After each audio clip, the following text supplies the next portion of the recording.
Welcome to CIS 137 for the first class. Uh, and today we're going to go over an intro of HTML and CSS, and we'll talk about the syllabus and what's going to be expected with this course. So we'll start off with a quote. So the programmer, like the poet, works only slightly removed from pure thought stuff. He builds castles in the air, from air, creating by exertion of the imagination. So this is a quote from Frederick P. Brooks, Jr., who wrote an essay called The Mythical Man Month, which is a software development uh, essay. It's about how if you throw more people at a project, it doesn't necessarily reduce the amount of time it takes to do that project. It actually increases the amount of time it takes. And this will make more sense by the end of this course. So this is just something to chew on. So every class we're going to have, we're going to split it up into 3 parts. And I call them the 20s because they're each going to take 20 minutes apiece. So syllabus and overview will be 20 minutes, intro to HTML 20 minutes, intro to CSS 20 minutes. So that just means there's going to be a maximum time of 20 minutes. Some of them might run a little bit shorter, but this other video series I was watching limited all their videos to 20 minutes because rambling on for more than 20 minutes about any subject, people lose interest. Keeping it short like this, hopefully keep it engaging. And I'm open to any feedback that you have. So just email me or Slack message would be fine, and let me know. And if you want it to be anonymous, I can set up an anonymous thing. Try that later. So let's check out the syllabus.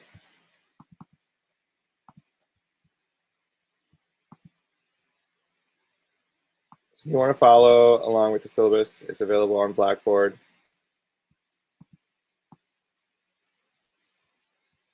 You can find it under syllabus and policies. You can download it right here.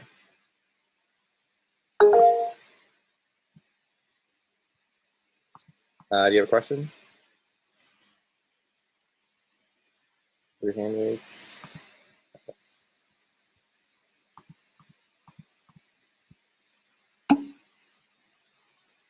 It's a course description.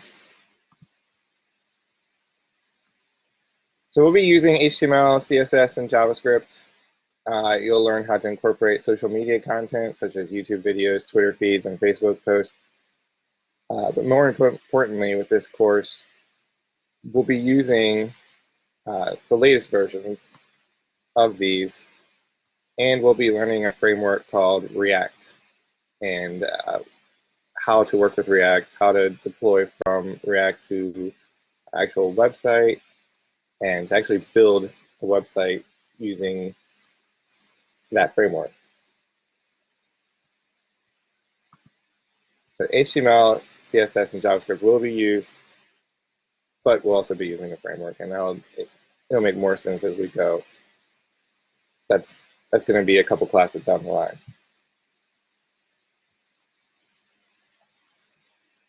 I'll have 2 hours of lecture each week. So that'll be the Mondays and Wednesdays in the morning, 8 to 9:20 a.m. So there's a little bit longer than an hour because we're going to be having 10-minute breaks between each 20-minute section. So this accounts for that. And I'll be available after class, after the 9:20, for questions as well.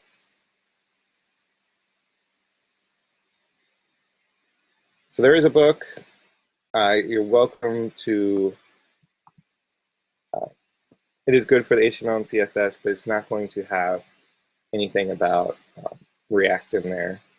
So there's going to be a lot of external resources that we're going to be using, and I'll be posting those on Blackboard and providing them during this presentation.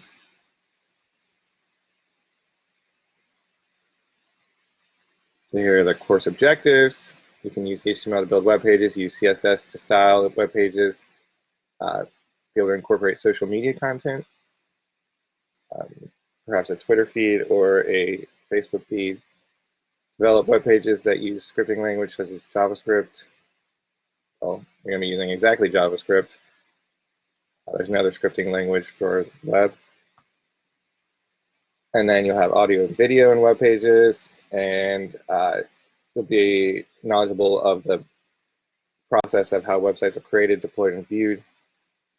And we'll go over how to obtain a website domain name and use a web hosting service. This is pretty nebulous. There's a lot of options there. I'll explain one way to do it later, a couple ways at least. All right, so software requirements. This is a pretty long list, and this list is actually going to grow over time. But one of the most important parts, the first two are the most important: Slack and IntelliJ WebStorm. If you can get those as soon as possible, I can show you what those look like. Slack, I recommend the actual app, and you can download the app on your phone as well. Very useful. I use it for a lot of my work stuff, on my client interactions. I join my client teams and talk to them there. You can see I have a bunch of teams here. Our team's down here. We'll add more channels as we go pertaining to certain topics, but for now we'll just keep it in the general channel until more people talk on here. So ask any questions on here, and to answer any questions if you see any on here, if you can. And if you do, I will give you participation points. So I will add a reaction to your chat if it's contributing to the class. So if I see you chatting about the class, you know, coming back and forth or something, I will react to it somehow. Probably with a thumbs up, like that. When you see that little thumbs up, that means you earned a point for that message. So I'll be monitoring, and if you ask the question or answer the question and it seems like it's actually contributing to the class, you'll earn points for that message.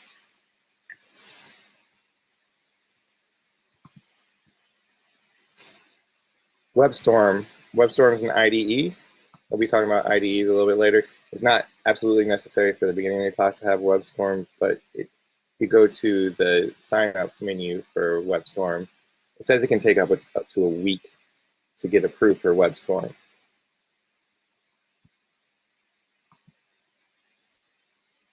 But it's probably the best IDE there is for JavaScript development. WebStorm looks kind of like this. This is a project I'm working on in Node. It organizes all your files, and it gives you ways to run your files. And it has a terminal down here as well. It also integrates with the version control system we're going to be using, so it makes that super easy. It's just a great tool overall. We'll keep on talking about that and how to use that throughout the class.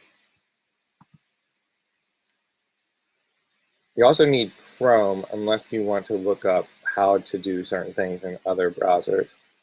But Chrome makes it easy for web development, and I'll show you when we get to the HTML section how you can view the HTML of any page and how you can debug web pages. Git and GitHub, this is the source control system we'll be using, and I'll be explaining particulars of source control in Wednesday's class. Firebase, that's going to be much later. It'll be used for hosting a website. Node. Node will be, actually this is already out of date. This will be Node 8.0 as the current Node. It came out on Friday. So Node's in active development. It's a explain this. It's a web framework that is mostly on the server side.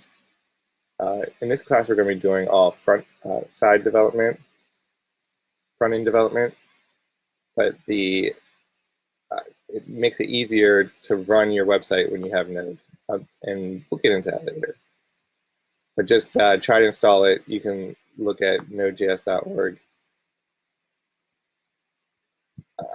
and you would download this version 8.0. There's another way to download Node that we'll get to hopefully eventually. There's a lot of advanced topics that we can get into.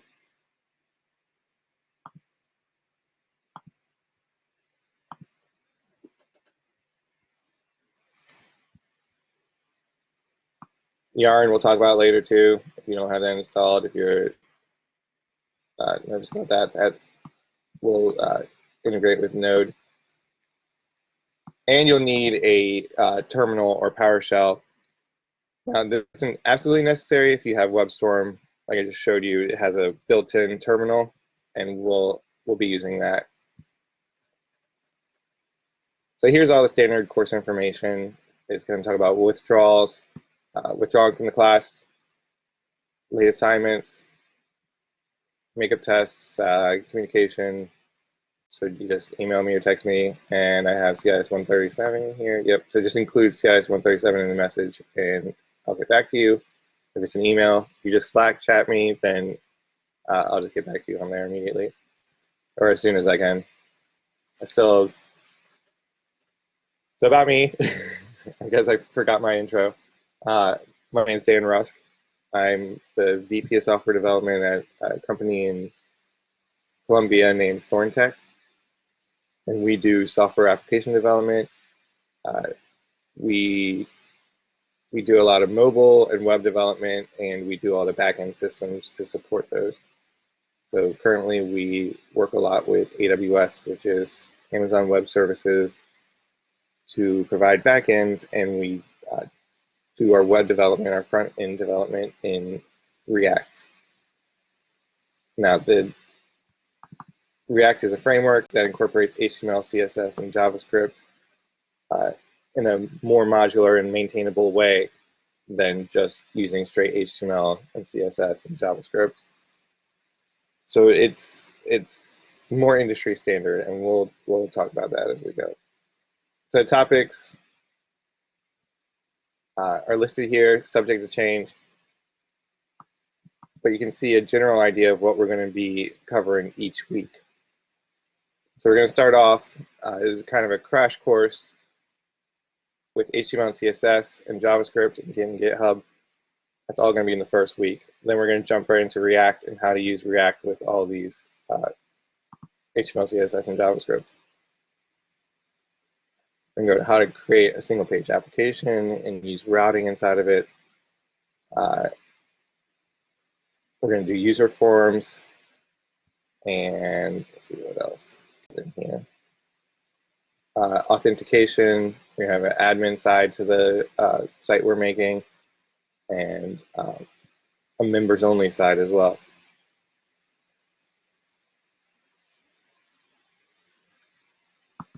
And as you can see, the assignments, there's going to be 4 labs, and each of these are going to build upon what you built in the previous lab.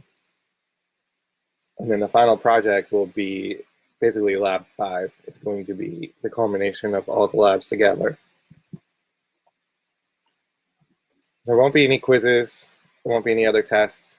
It's just going to be this project that you're going to be working on. That doesn't mean there's going to be less work, though. There's actually a lot of work tucked into this class that's going to be self-directed, and you won't be graded on it necessarily, but you'll definitely need to go through the recommendations. I'm going to make assignments for what you should be learning in the class.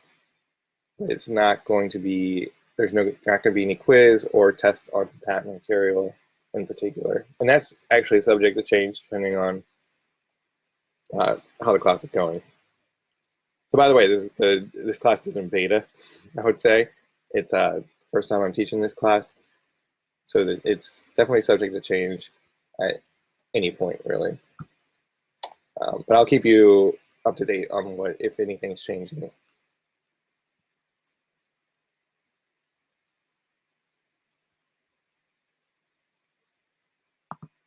Any questions? So we'll take our first 10-minute question and answer break now. So at 8:30, we'll start the next subject.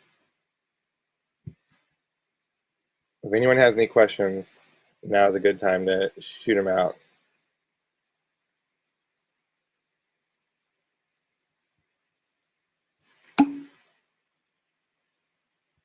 Let's see. All right. We'll still start at 8:30 again for the next subject, just to give everyone a little break.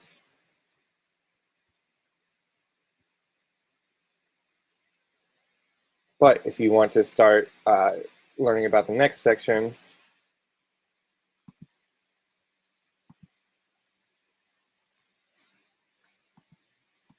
I'll send a post a link.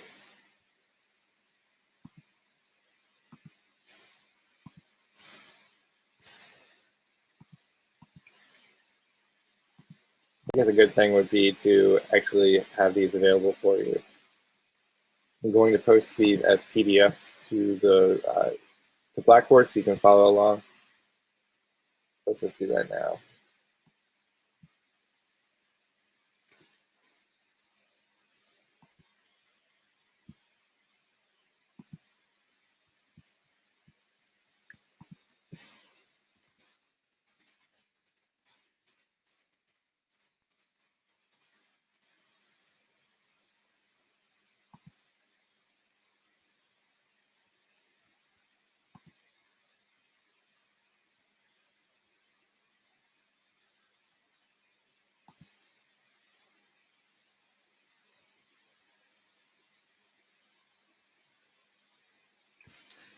Hmm.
I'm going to try to keep the use on Blackboard pretty simple.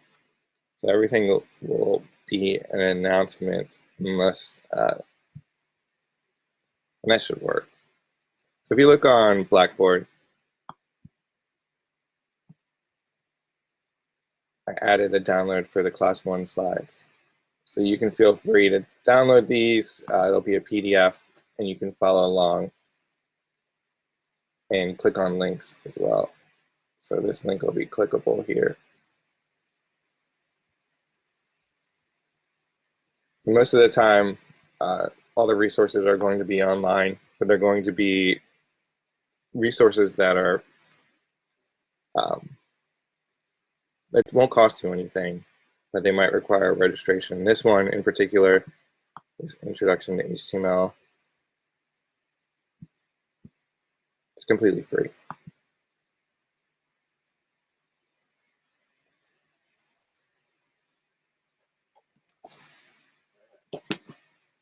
And you'll also see if you download that, you can jump ahead and see where I'm going with the slides.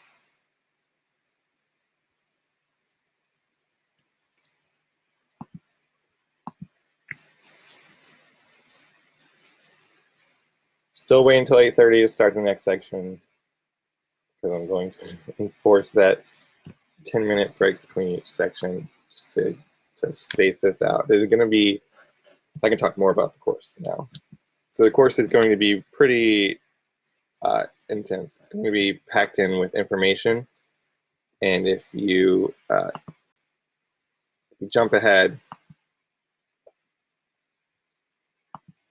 there's going to be a lot of resources you're going to be required to read, and these resources you should actually do before the next class. So this is going to be reading chapters 2 and 3 of the book for just this one section HTML, and doing at least one of these interactive tutorials. You'll also be required to read each section of specified here for this intro to HTML page. And CSS has a similar workload. So all the way up to chapter 6 in the book, we will explain HTML and CSS, everything that we need for the intro section. There's going to be a lot of self-directed learning going on for each section. So we'll be talking about things in class, but we're not going to be able to cover everything in the lecture. So it's very important to do those tutorials. They're very good tutorials, and they'll probably teach it a lot better than I could possibly show you during class. So it's very important that you get that hands-on experience to actually learn what we're going to be talking about.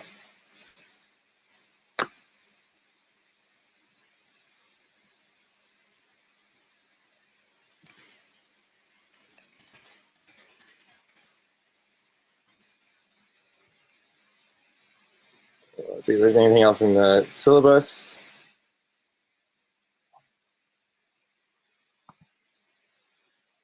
So another thing, all of our classes are being recorded.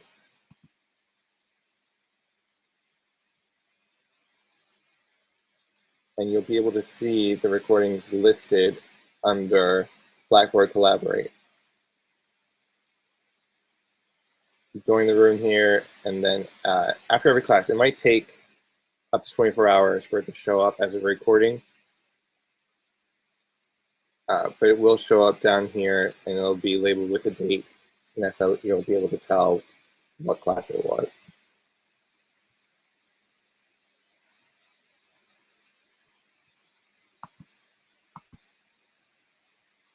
Other than that, in Blackboard, basically sticking to the announcements. I might add a course materials link up here, but I mean, might as well just keep everything in announcements.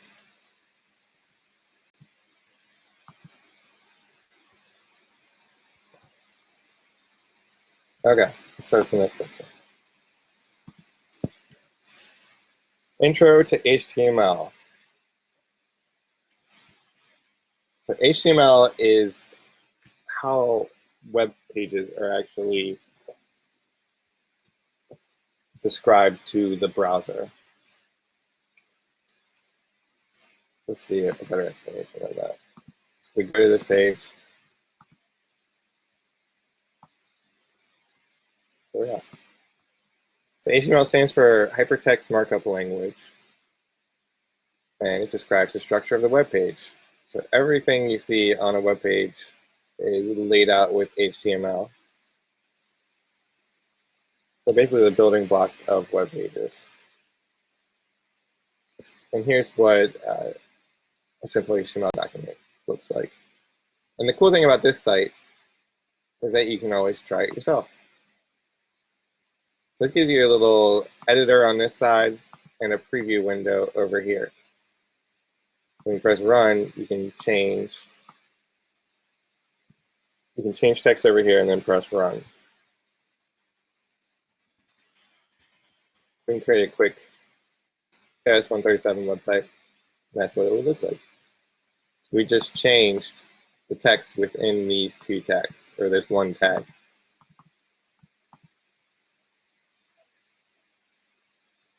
So you can do a lot of playing around, and I recommend doing all the try it yourselves and understanding the examples. This is going to incorporate a lot of pieces that we're going to talk about in this intro.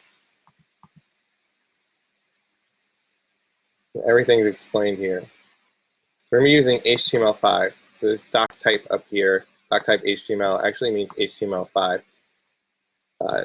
The doc types for previous HTML versions are actually a lot longer than just HTML, but you don't need to worry about those.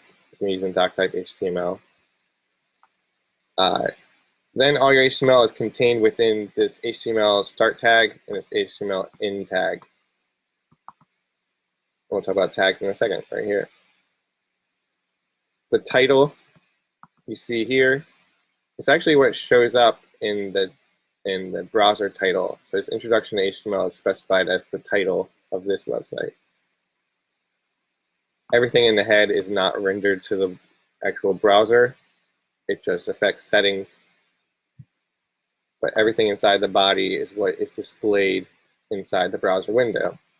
So when we did try it yourself, you see it's just showing my first heading, my first paragraph. The title is not shown over here.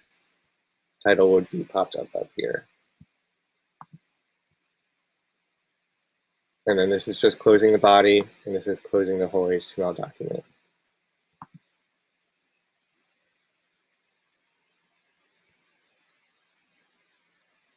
So HTML tags are element names surrounded by angled brackets. So these little triangle looking things, those are called angled brackets.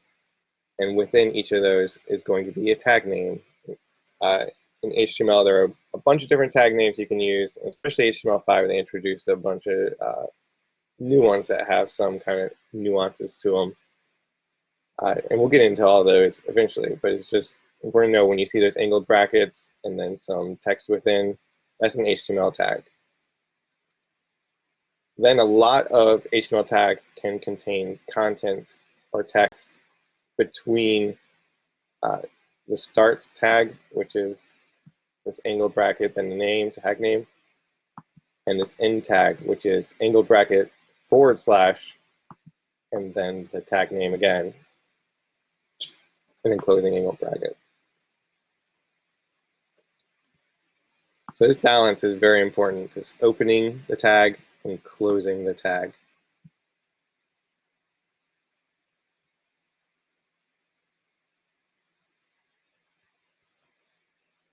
The web browsers, HTML, very interesting history. So most applications back in the day had to be compiled for each system that they were running on. So for example, we have Windows, we have Linux, we have Mac, and we have a whole slew of other operating systems. One solution to all the operating systems having different requirements and you having to rebuild everything for each system was Java. And Java uses something called the Java virtual machine to, you have to write the code once and it'll be able to run anywhere that the Java virtual machine runs. Web browsers use a very similar concept where you write the HTML once, and then these browsers that are written to run on all these different systems can render that HTML into an actual website. So it's kind of like a common platform across all these different operating systems. The problem with HTML is that all these browsers have different ways that they think that HTML should be rendered. So this is one of the problems with front-end development, is it will look different on every browser, and especially Internet Explorer is notorious for this, is that they have a completely different interpretation of how things should work than anyone else. And when you're working in web development, one of the most dreaded things you can see is like, oh, it's not working in like Internet Explorer version 7. You're like, who's using version 7 in Internet Explorer anymore? That's why it's not working. They need to upgrade. But the way we'll be writing HTML and using React it'll actually work across all browsers pretty easily, and that's why I'm teaching you the way I'm teaching you. Otherwise, you need to have a lot of custom code in there being like, if it's Internet Explorer 7, then show this HTML. If it's, past version 8, then you can show this HTML.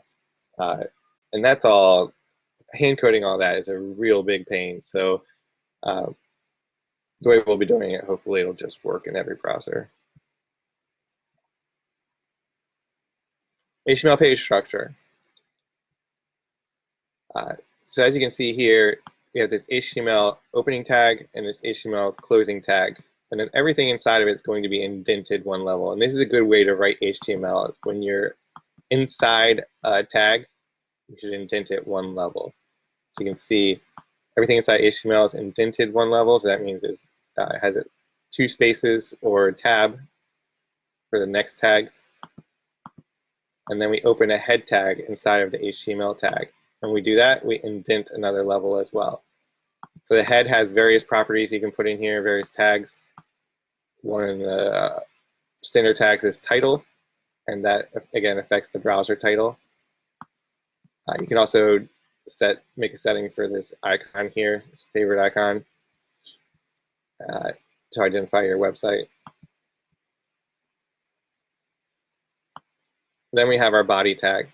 And everything inside this white section here is what's displayed on the actual browser. You can see it's indented another level. So we closed the head. So we went back to just the HTML indent.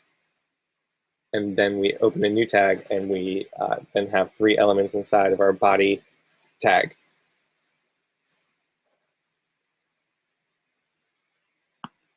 So the tag names are usually pretty short. H1 means header level 1. There is a H2, H3, H4. H1 is supposed to be the biggest header. So this is your main level header. Ps are used for paragraphs, and they affect spacing around the paragraph and the alignment of the text, which we can all customize later when we get to CSS. We'll talk about that. And you can use, we have 3 tags in here. We could have a lot more, and generally a website will have a lot of tags in there.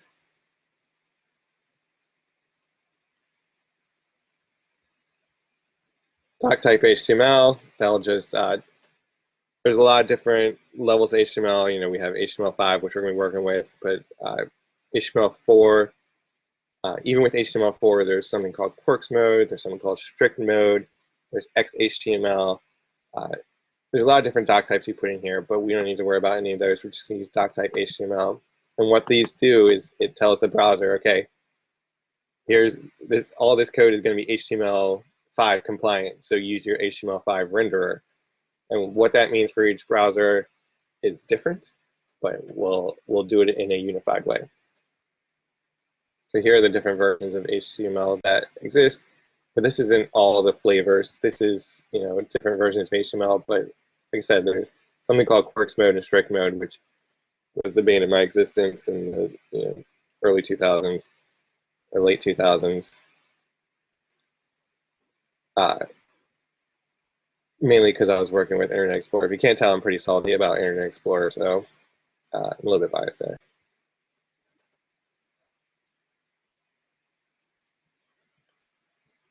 So this is the introduction section. Just like checking if I missed anything here. Important things to note.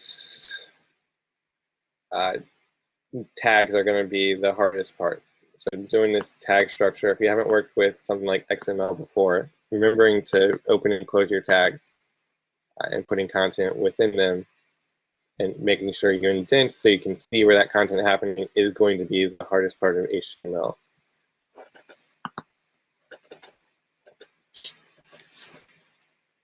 Now for all these examples that we're going to be doing in the beginning,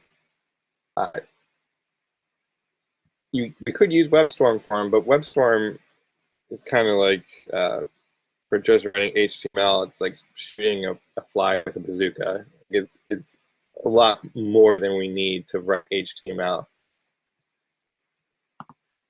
Back in the back when HTML, when you were writing websites in just pure HTML, you could just write it in Notepad or TextEdit on Mac.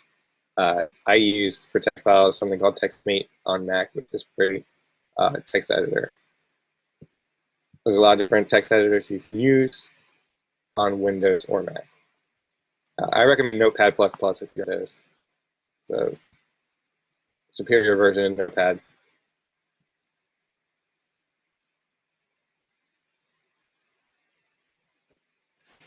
So let's try this out, just so you can see how simple it is to actually code HTML into a runnable website.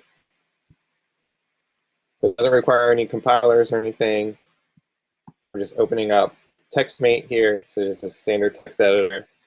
And we're just going to type in code. Doc type HTML. This is the one and only text that does not have a closing tag associated with it. This is just a header tag. So see here's an exclamation point. That's a special tag. You do not need to close this tag. So you don't need a /doc type at the end. That would be the purpose. So that's the only tag you need to do that with. And you can see the cool thing with TextMate, it's already determined that I'm writing HTML, and it's going to provide some syntax highlighting. I prefer, so Notepad++ will do that for you too. TextEdit and Notepad regular will not do that for you. It'll just be straight text. Indent levels, not showing indents on there, so you can see what it should look like.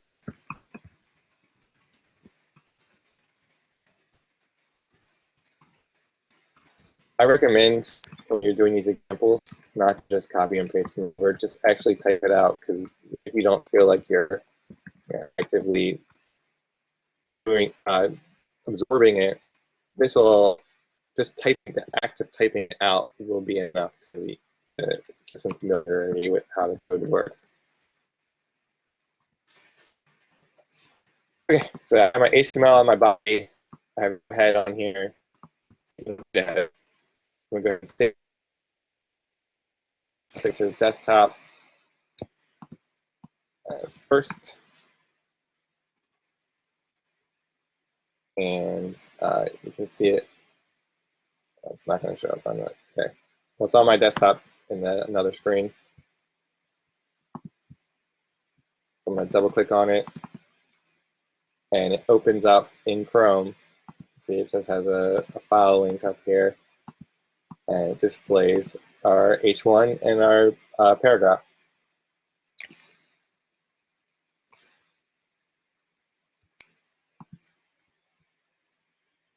Like I said, you're going to have to go through the examples I'm going to post in a second. Like I said, you don't need to use a text editor for these examples inside of this website. You could just use to try it yourself. Now, there's a lot on the web for inline HTML editing and JavaScript editing built into the browser. So if you use something like CodePen, this will open some kind of CodePen.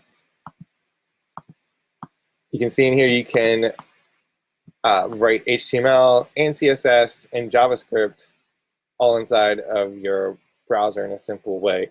And this is like for testing out ideas that you want to work on. So this is a good place to just come in and throw around some ideas of how HTML, CSS, and JavaScript should work together. Then you can go back and incorporate it into the site you're working on.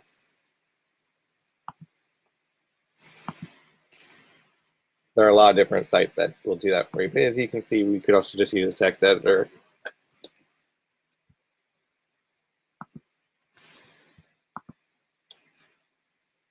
So here's what I want you to do on your own time. Is to go through each of these sections on the W3 Schools site that we were just on. All these sections match these tutorial names over here. So we already did the introduction and editors. We saw how quick those were. Each of these sections is similarly small. But these will touch on all the intro level things you'll need. So, for example, HTML basic, it'll talk about all different basic HTML tags you'll be using, including the image tag. You can try it yourself. You can post any link in here, try it yourself. But we'll also have a later section on images, for example. There are a lot of sections in here that are not what I consider intro sections, and you can skip those. Another thing, we're not going to be covering tables in this class because tables are the old way of laying out things, and we'll be going over how the new way of doing things and why not to use tables. But if you want to look into tables, there's a section here, you can check it out. It's not going to be that much to learn here.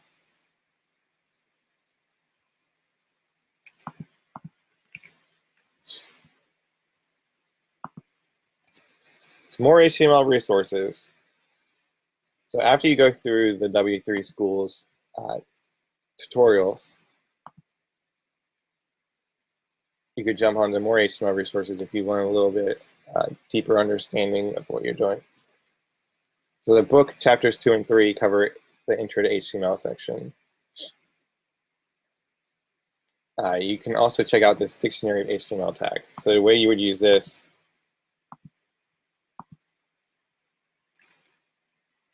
you can see just a list of tag names here, and then some information about how they work over there. So the idea of that is that you could go to a site here, and you can go into development mode and see the actual source. So you might have to go into settings and actually enable developer mode.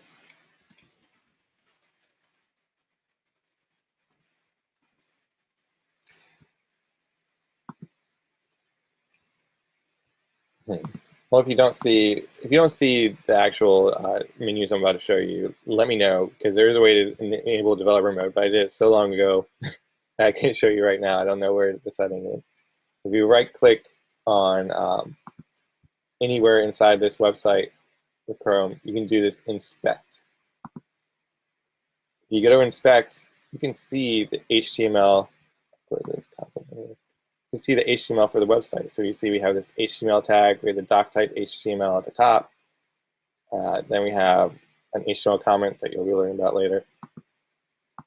And then we have this HTML tag that opens up the whole page. And then the header, you can see there's a lot of header options in here. It's downloading style sheets, it's downloading JavaScript inside of the HTML header. It has copyright information, the title, the viewport, all kinds of tags. And then inside this body, we can see all the elements on the web page. So the idea is, if you're using this viewer, we can say, well, what's a div tag? Then we could go over to the HTML reference and click on div.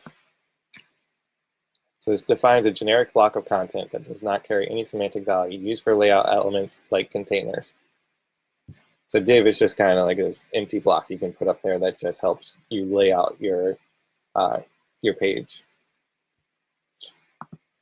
Very short descriptions, but div wasn't a good example. If we go to something like A creates a link to URL, a web page section, web page for email address, also called an anchor element, which is where the A comes from.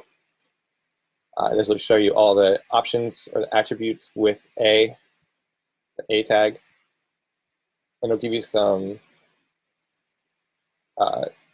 examples here of how to use it. So this is a good reference. It's kind of like a dictionary as you're going. So interactive tutorials, you should do at least one of these. There's 3 different options here: Free Code Camp, Codecademy, and Khan Academy. All of them have their benefits and weaknesses.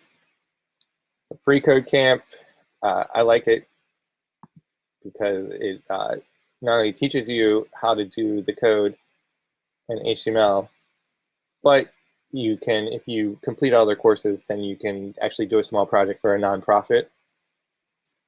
You'll be doing it for free, fortunately, but that gives you a lot of exposure and lets you get actual experience on a real project, which is valuable. And then Codecademy is good, and so is Khan Academy. So it just depends on your personal taste, which one you would like the best. You can check out these as well.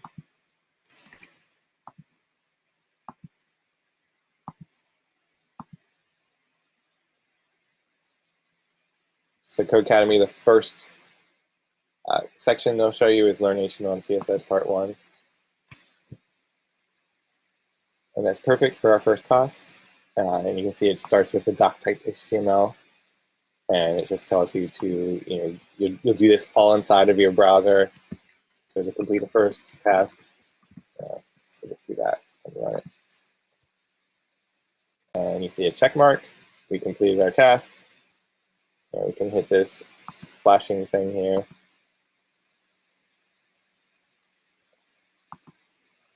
And you can press next.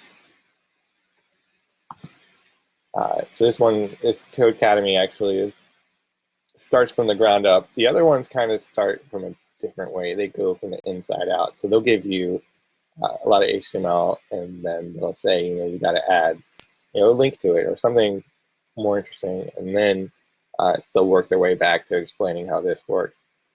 So this goes from the ground up. If you're feeling ambitious, I recommend doing all three of them. It's not a bad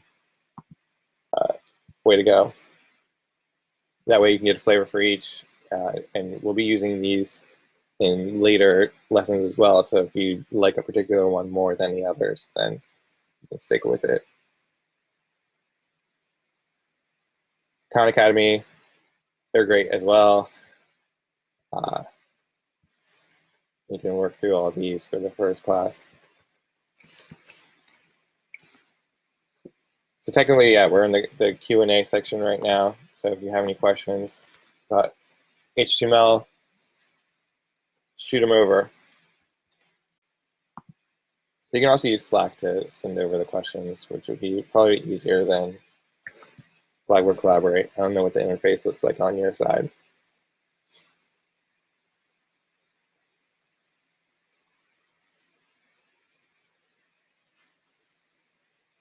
Anyone have any questions? I'm going through more of these as we.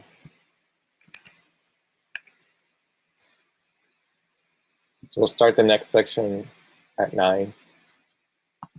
That'll be the CSS section. Let's check this out.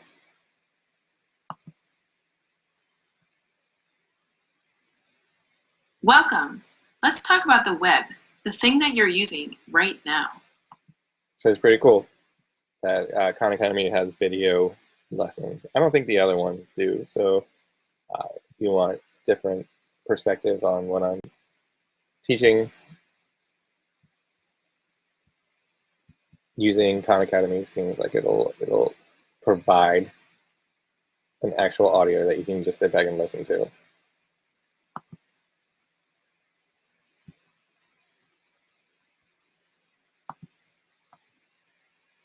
But once next class, I'll probably ask you for feedback on which one you like the best. So try them all out and let me know which one is the most useful. I would appreciate all the feedback I can get for this course to help with future courses. This one seems pretty cool, but I'm having it all lodged in here. So it's practice that basic HTML. Let's write a poem. What will the title be? So let's use the H1 tag and add a heading for the poem. So as we know, we shouldn't write in the head. We shouldn't write in HTML. We should write it inside the body tag for our header.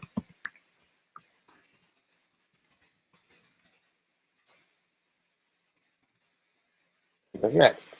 Now, below your heading, write the poem inside the paragraph tag.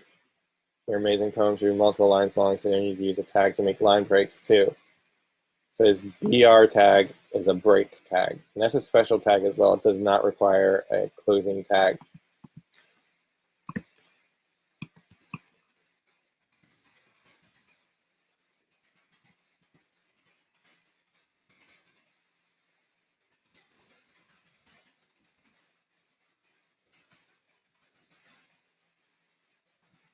It looks like it has their own version of Clippy down here. It's a little blob telling us what we're doing right or wrong.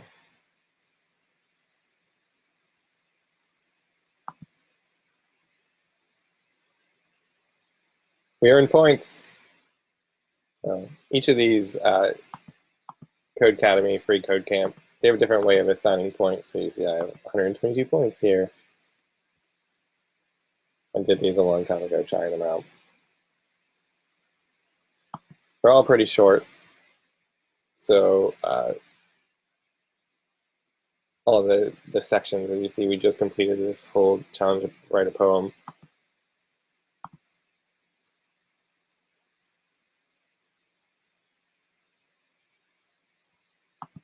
Welcome back. Are you feeling a little more comfortable with HTML tags now that you've typed some yourself? So see, audio is pretty cool on this site. Any questions about any of these tools or about the intro to HTML on the W3 schools, let me know. Just keep on rambling along these tools until 9 o'clock.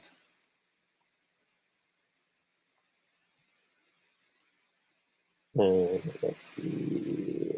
We will be going over forms later, and some of the sections that we're skipping in the tutorial section, we will be going over at a later date. So if you stick with the what I have specified in the presentation, do at a minimum all of these, and then you can explore the other ones now, or you can wait until we talk about them later in class. The Code Academy, Khan Academy, and Free Code Camp might go into more detail about things that we're not necessarily covering in the intro section.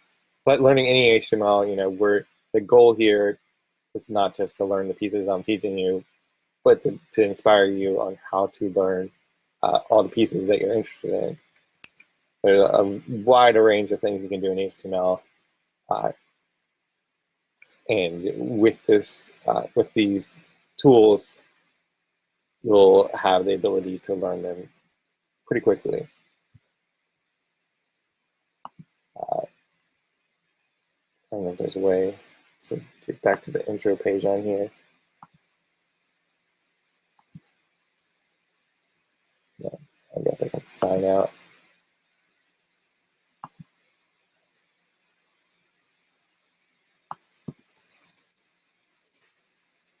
Free Camp is interesting take on all these tools is that you'll actually be donating development work. But you can see it has HTML, CSS, JavaScript, databases, Git and GitHub, Node.js, React.js, D3.js. Most of these things are things we were going to be using in this class. D3 is it shows charts and graphs. So if you want to work with charts and graphs, D3 is a great library for that. They also have community chat rooms, other coders. So it's not such a solitary experience. Code Academy and Khan Academy have similar communities as well. But again, if you have any questions, post them on Slack, and even if I answer them, I'll still give you a point if it contributes toward the class learning.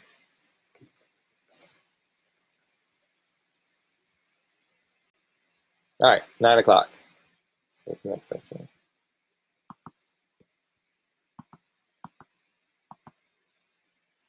Intro to CSS. So the intro to CSS, HTML and CSS usually go hand in hand. CSS stands for Cascading Style Sheets. And I'll pull up. I don't know how I get zoomed out. Okay, here we go. upload this webpage to talk while this is in the background. So in the beginning, HTML and CSS did not exist when HTML very first came out. HTML was just supposed to lay out things on the website.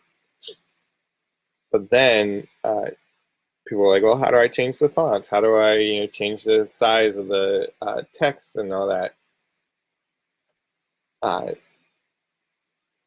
So in the beginning, these HTML tags, or the HTML tags were had attributes, which are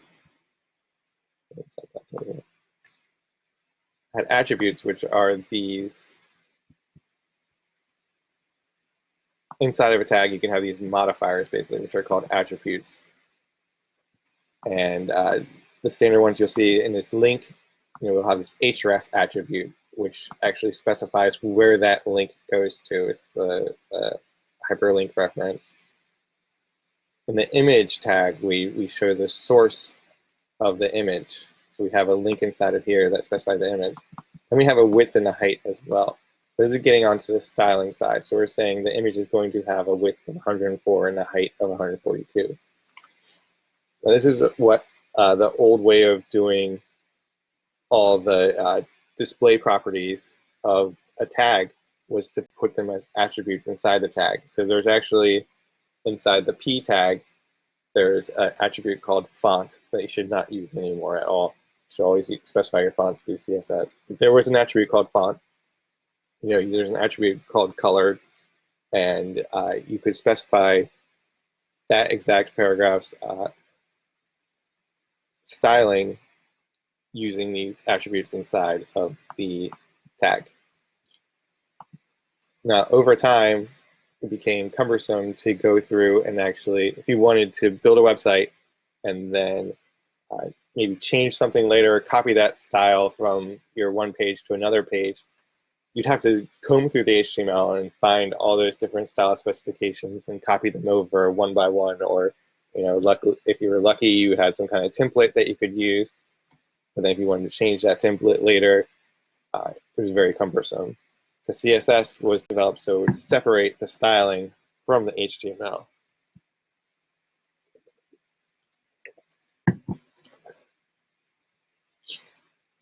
So inside of CSS, you can specify how a particular tag will be styled. So you can see we have the body, H1, and P. Each of these tags we just saw in the intro to HTML section. If we try this out, you can see the style is specified within the head. There are actually 3 different ways to specify a style. This is one way. We'll talk about the other ways in a minute. And down here inside of our body, all we have is the body, H1, and P. So it's the same exact code we're using for this, for our first HTML document. Let's see if I can pull it back up. So remember, this is what it looked like here. So without any styling applied to it, it just had this big bold black header and the paragraph text.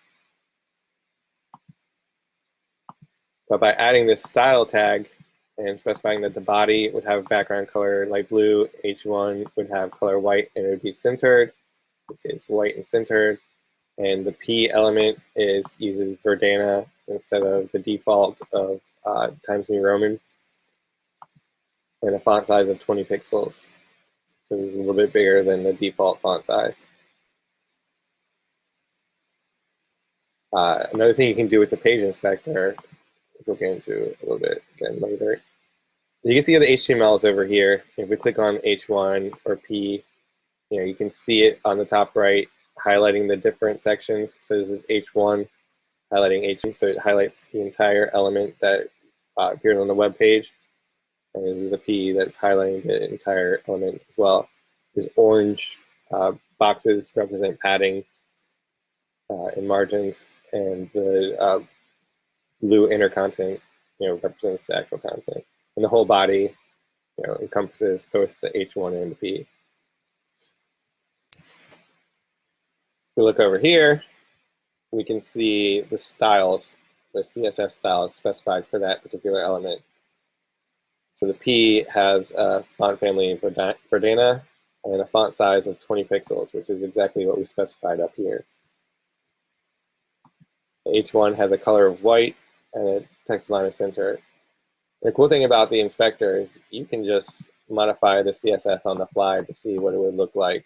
It's a great way to develop your site. So you could change it to dark red, for example, and maybe try centering it.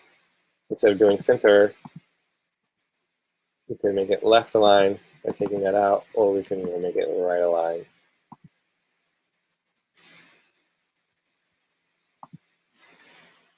And those changes stick. You can actually do that for any website. And one thing that I like to do is when I'm entering a password, you can actually make the password, you can alter the style of that password field so it will display the text that you're typing. Another thing I like to do with CSS manipulation is that when you go to a paywall website, for example, like if you go to a lot of news articles, you can go in and then you'll start scrolling and it'll pop up a blocker and they'll say, if you want to read the rest of this, you got to pay. But no, you don't. If you edit the CSS, you can actually just hide that blocker and just continue reading. You can just turn it off completely. You can delete it from the HTML if you want. I can show you those tricks later if you're interested.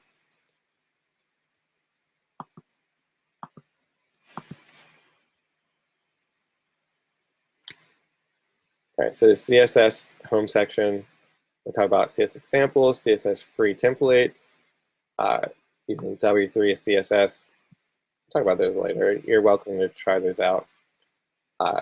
And just like the HTML section, there's exercises and quizzes and some references.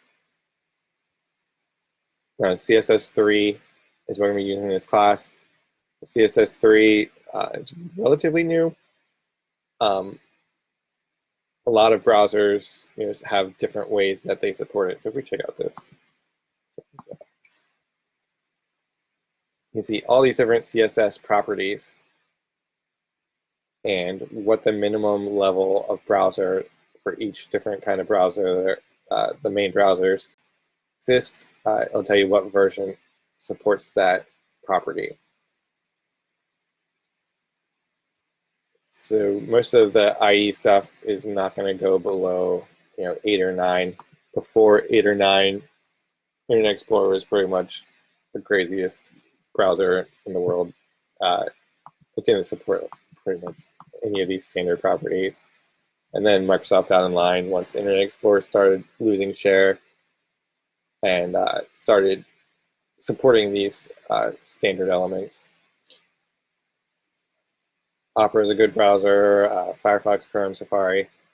Chrome and Firefox are what you'll see a lot of web developers using because they have the best inspection tools. But the other ones are catching up as well.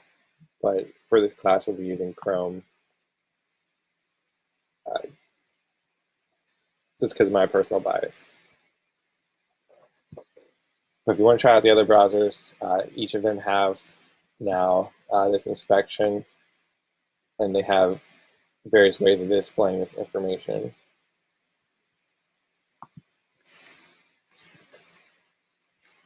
Okay.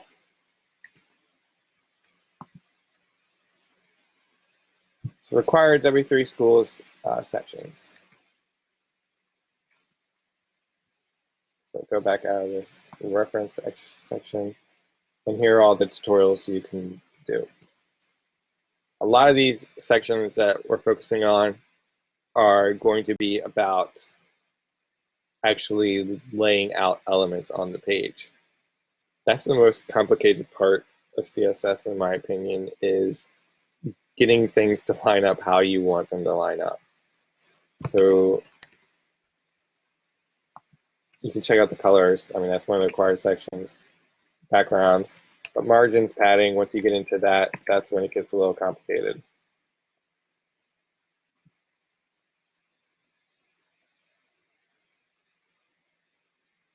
So for example, margins are the amount of space that shows up around an element. You can specify a different margin for each side. So top, bottom, left, or right. And there's also a way to specify all the sides in one line.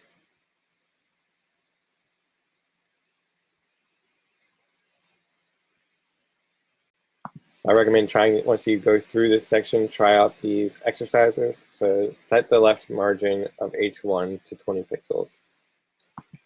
So in CSS, of course, the way you have enclosing tags is different from HTML. So everything in CSS is going to have some kind of selector up here. Now, a selector specifies what elements are modified by the following CSS. In this case, we're saying all H1 tags are going to have this property here. There are other ways to modify this selector, so you can pinpoint exactly what element you want to modify. And we'll go over those later. That's definitely going to happen very soon. So let's see, we want to set the left margin of H1 to 20 pixels. So if you look over here, we see we have this margin left property. And this one does margin left of 80 pixels. We're going to do margin left 20 pixels. Check your code. You see there's a correct up here. And we've got a check mark here. If you get stuck, you can just press show answer. And it'll help you out. Exercise 2, set all margins for H1 to 25 pixels. So I'm not going to go through all these. I'm not going to do them for you right now, but you can always press show answer if you are getting stuck. But try them out. If you feel like you're struggling through it, it's good. It means you're learning. So don't just take the quick way out of showing the answer unless you're super comfortable with how it's working.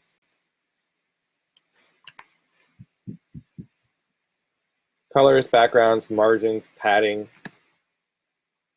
So what's the difference between margins and padding? So margins are the amount of space around an element, while padding is the amount of space around the content of the tag element. So the padding is inside, while the margin is on the outside. And that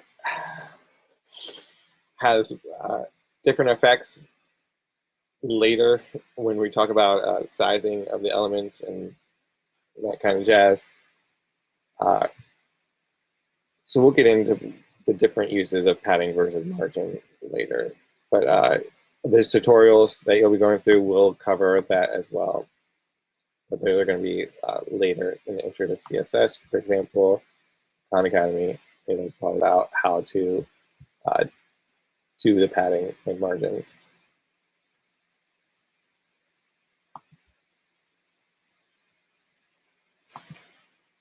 The height width is going to be complicated.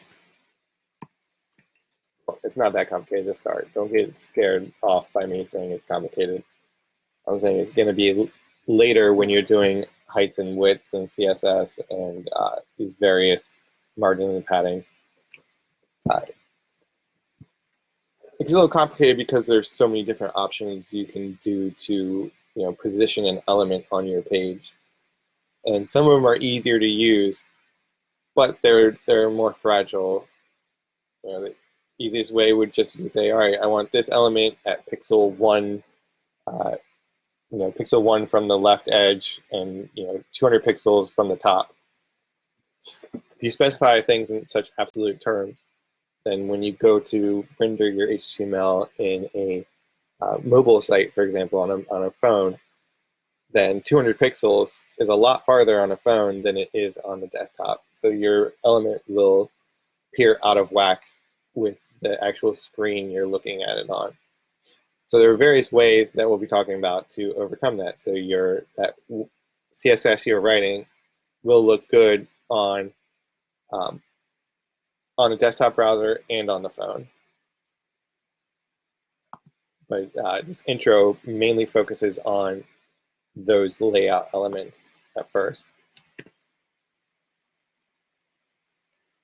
But you can check out the other ones as well. So CSS text formatting, this will all be covered in the tutorials. Fonts, icons. We'll be using Font Awesome in this class for icons. We'll talk about that later, how that works. But those are all kind of like more fun stuff. So I figured, all the layout properties will be required for the intro, but all this stuff we'll be getting into later, and it's more intuitive because it's more visual. The padding and margins are more conceptual. So we're going to focus on more.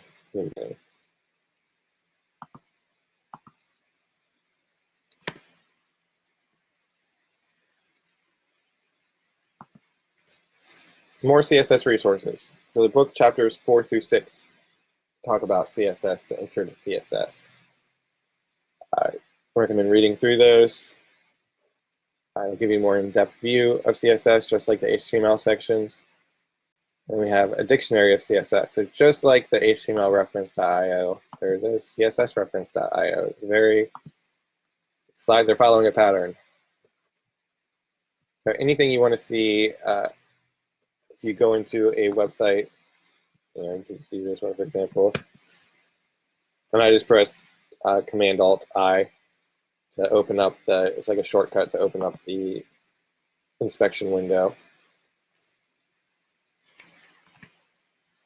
So if we go to CSS reference.io, so let's see, what do we want to learn? So we're like, oh, what's this line height? So pretty esoteric. So if you get on here, click on line height, and it says defines the height of a single line of text. Okay. So line height normal does a default value, line height 1.6. So the line height is going to be 1.6 times the current font size, or you can use a straight pixel size. So this is the recommended way. So everything being like a relative size or relative padding is the recommended way. Using this straight 30 pixels, that's not going to be as portable. It's not going to look good on mobile browsers as if you did a relative measurement. EM values, we'll get into those later, but those are exactly the same as this unit list value up here. It specifies I want it to be 80% of the normal font size on this website.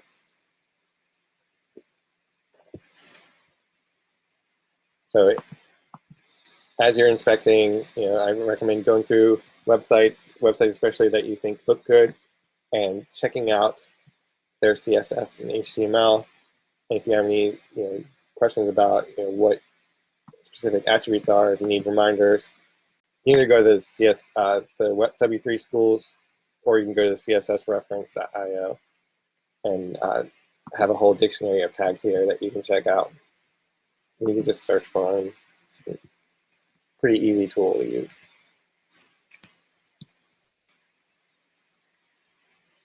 So interactive tutorials. So this is going to be a continuation of the HTML section. It's the same 3 sites, but usually the HTML and CSS intros are bundled together.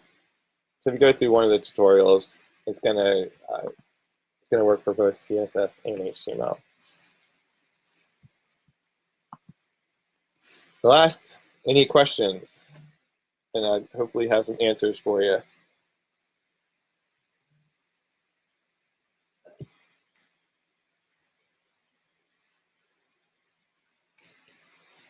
Anyone, you got anything? You can raise your hands in Blackboard Collaborate. It's pretty fun. You can post it on Slack. If no one has any questions, then we can end the class now, and we'll record on Wednesday at 8 a.m.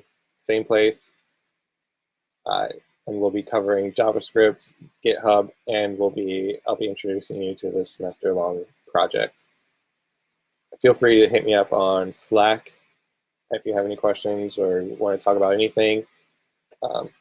I will generally be responsive to that, even more responsive than if you email me. Email comes to me at a later time. So if you have any questions, don't hesitate to ask. I'm here for you. So, all right, good luck learning or going through these HTML and CSS tutorials. And please let me know if you have any questions for that. And if not, I'll talk to you all on Wednesday. All right, bye, guys. Bye.